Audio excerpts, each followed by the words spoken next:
Persida sa puso't isipan ang pangarap sa buhay. Maging abogado ng bayan, hustisya'y kanyang ilalaan. Sa kamay ni Persida, kabutihan ang ilalaan. Kanyang kayamanan, prinsipyo, dignidad. Persida Acosta, abogado ng masa. Persida Acosta, lingkod ng bayan. Persida may takot sa Diyos, nagmamalasakit sa kapwa. Persida Acosta, sama-sama't magkaisa, tulungan ang naaapi. Katotohanan at katarungan, Persida tunay na kasanggap. Sa kamay ni Persida, kabutihan ang mananaig. Kanyang kayamanan, prinsipyo, dignidad. Isang matagumpay na 3 araw na seminar sa Fiscal and Financial Administration ng Philippine Association of Local Government Accountants Incorporated o PHALGA. Isinagawa mula Pebrero 16 hanggang 18 taong kasalukuyan sa Waterfront Hotel sa Lahug, Cebu City. Dinaluhan ito ng mga kabilang sa Local Finance Committee, LGU accountants at iba pang LGU officers mula sa iba't ibang lalawigan, kasama rin sa mga lumahok ang mayors and governors upang palakasin ang kanilang kaalaman sa wastong pamamahala ng pondo ng mga lokal na pamahalaan, gayon din ang pagsusulong ng transparency at accountability. Our theme, Lead, Grow, Excel, is more than a theme. It's a call for action.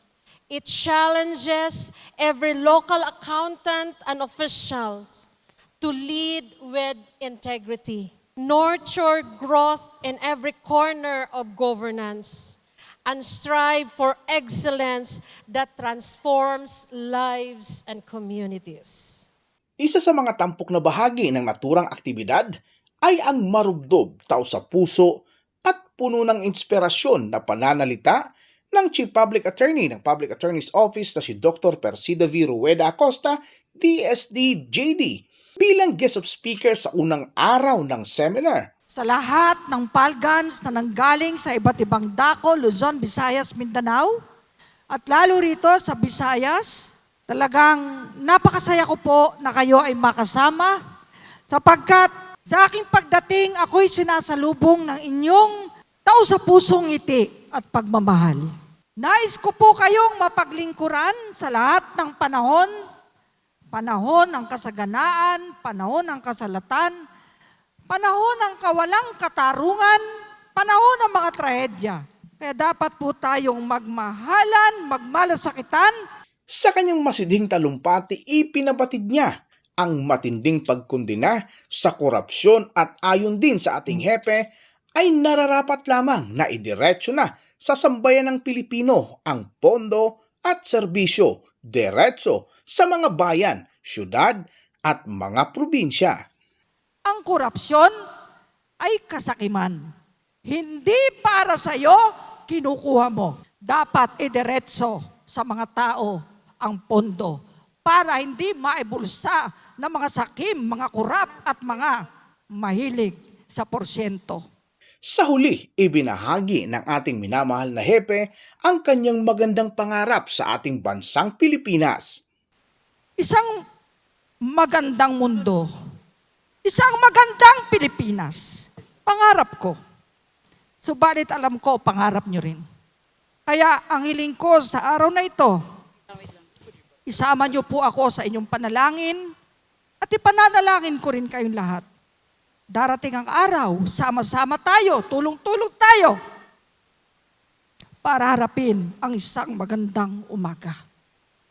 Magandang Pilipinas. Mabuhay ang PHALGA.